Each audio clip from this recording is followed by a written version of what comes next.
नमस्कार दोस्तों, InFocus civil academy में आप सभी का स्वागत है। दोस्तों, R O aero free mentorship programme का आज है तीसरा दिन और इस तीसरे दिन में जो टारगेट आपको कल हमारे टेलीग्राम ग्रुप पर अपलोड किया गया है उसमें कुछ एक बातें समझने योग्य ज़रूरी हैं, जिनके लिए एक छोटी सी चर्चा आज के अपने इस वीडियो में हम लोग करेंगे। देखिए, यहाँ पे फैक्ट शीट के लिए जो आपको नोट्स टेलीग्राम ग्रुप और ऐप पर अपलोड किए गए हैं, इसमें सबसे पहला है विश्व की प्रमुख जल संधियाँ यानी स्ट्रेट्स वगैरह। इसमें आप देखेंगे तो इससे काफ़ी सारे प्रश्न विगत वर्षों की परीक्षाओं में बनते रहे हैं। यहाँ पर समझने योग्य एक बात यह है कि ये जल संधियाँ आपको फैक्ट के रूप में तो दे दी गई हैं, किंतु इसकी मैप पर कहाँ पे किसकी अवस्थिति है इसको आपको ज़रूर देख लेना है, क्योंकि इससे एक तो वो चीज़ आपको याद भी हो जाएगी, साथ ही साथ मैपिंग का भी पोर्शन आपका कंप्लीट होता रहेगा इसी बेसिस पर।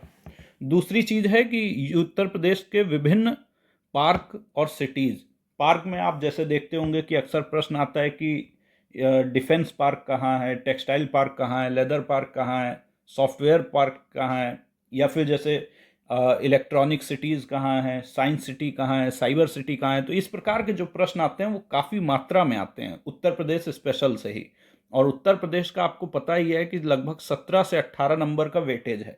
तो ऐसे में ये फैक्ट शीट भी अपने आप में काफ़ी इंपॉर्टेंट हो जाती है, जिस पर आपको विशेष ध्यान देना है। तीसरा हो जाएगा उत्तर प्रदेश के हवाई अड्डे, नाम और उसकी अवस्थिति, यानी कौन सा हवाई अड्डा कहाँ पर है उससे संबंधित ये पेज में दिया गया है। ये भी आपके काफ़ी सारे पूछे जाते हैं। उसके अलावा विशेष ध्यान हमें देना है जो भारत का भूगोल यहाँ पर आज का टॉपिक्स दिए गए हैं उस पर। यहाँ पर देखिए, सबसे पहला टॉपिक है जलवायु का, और जलवायु का टॉपिक जो है दरअसल एक बहुत ही एक मतलब ठीक ठाक स्तर का वृहद है ये टॉपिक, और उसके साथ में ये कॉन्सेप्चुअल टॉपिक है। ये एक ऐसा टॉपिक है जो कि दरअसल यूपीएससी की परीक्षा में उनका ये फेवरेट टॉपिक माना जाता है, परंतु जब हम लोग उत्तर प्रदेश लोक सेवा आयोग की बात करते हैं तो यहाँ पर इससे प्रश्न जो है वो उतने ज़्यादा नहीं पूछे जाते हैं। यही कारण है, अगर हम लोग एग्जैक्टली बात करें कि आर ओ में ये कितने नंबर का पूछा गया है, तो ये देखिए पिछले 5 पेपर में केवल 2 ही नंबर का पूछा गया है। यानी एक बार 1 नंबर का ये 2016 की पुनर्परीक्षा में पूछा गया और एक बार 2014 में पूछा गया है। तो इस वजह से ये टॉपिक बहुत ज़्यादा इम्पॉर्टेंट भी नहीं है, साथ ही साथ बड़ा भी है और कॉन्सेप्चुअल डिमांड भी करता है।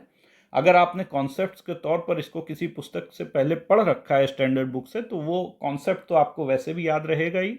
अभी के लिए जो बचे हुए दिन हैं उसको मद्देनज़र रखते हुए मेरा ख्याल है कि इसको अगर आप लोग किसी स्टैंडर्ड बुक से ना करके केवल पूर्वावलोकन और लूसेंट से ही कर लेंगे तो वो भी अपने आप में पर्याप्त रहेगा। आगे बात करते हैं, जो दूसरा एक टॉपिक हम लोग को कवर करना है वो है प्राकृतिक वनस्पति। और प्राकृतिक वनस्पति का ये जो टॉपिक है, ये दरअसल इसको आपको केवल पूर्वावलोकन से ही करना है, केवल पूर्वावलोकन से ही इसको करना है, क्योंकि इसका भी वेटेज कम है, और वेटेज कम होने के कारण अगर हम लोग कॉस्ट बेनिफिट एनालिसिस के हिसाब से देखेंगे तो निश्चित रूप से यहाँ पर बहुत ज़्यादा हमें फ़ायदा नहीं होने वाला है। इसमें कुछ एक टॉपिक्स ऐसे हैं जैसे कच्छ वनस्पति स्थल हो गया, रामसर साइट्स हो गया, या फिर नवीनतम वनस्थिति रिपोर्ट वगैरह, इस पर जो है आपके प्रश्न अक्सर बनते रहते हैं। इसको हम लोग अलग से एक नोट्स के रूप में आगे चलकर दे देंगे। तो बाकी आपको केवल इसको अभी पूर्वावलोकन से ही कर लेना है। तीसरा एक चैप्टर जो यहाँ पर है वो है भारत की मृदा। भारत की मृदा काफ़ी इम्पॉर्टेंट चैप्टर माना जाता है। यहाँ पर प्रतिवर्ष औसतन 2 नंबर के प्रश्न पूछे जाते हैं। एग्जैक्टली अगर बात करें तो जहाँ 2021 की परीक्षा में ये 1 नंबर का पूछा गया, वहीं 2016 की पुनर्परीक्षा में 0 नंबर का पूछा गया। उससे पहले ये 2017 में 2 नंबर का, 2016 की निरस्त वाली परीक्षा में ये 3 नंबर का पूछा गया, और 2014 वाली परीक्षा में भी ये 3 नंबर का पूछा गया। तो इस हिसाब से आप देख सकते हैं कि औसतन यहाँ पर 2 नंबर के तो प्रतिवर्ष पूछा ही जाता है।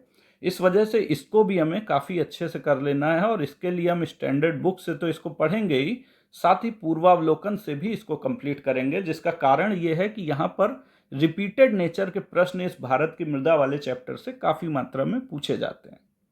उसके बाद हमारे ये चौथा जो अगला जो हमारा ये टास्क है, उसमें देखिए प्रशासनिक शब्दावली और मुहावरे और लोकोक्तियाँ।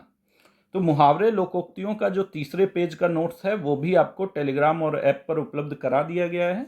लेकिन प्रशासनिक शब्दावली में आज कोई नोट्स नहीं दिया गया है, क्योंकि डे 1 और डे 2 का ही टारगेट अपने आप में काफ़ी ज़्यादा था, जिसको लेकर के कुछ लोग ऐसा कह रहे थे कि वो याद नहीं हो रहा है। देखिए, प्रशासनिक शब्दावली अपने आप में टफ मानी जाती है, काफ़ी कन्फ्यूजिंग भी होती है, किंतु आपको यह भी ध्यान रखना है कि ये बहुत ज़्यादा स्कोरिंग भी होती है।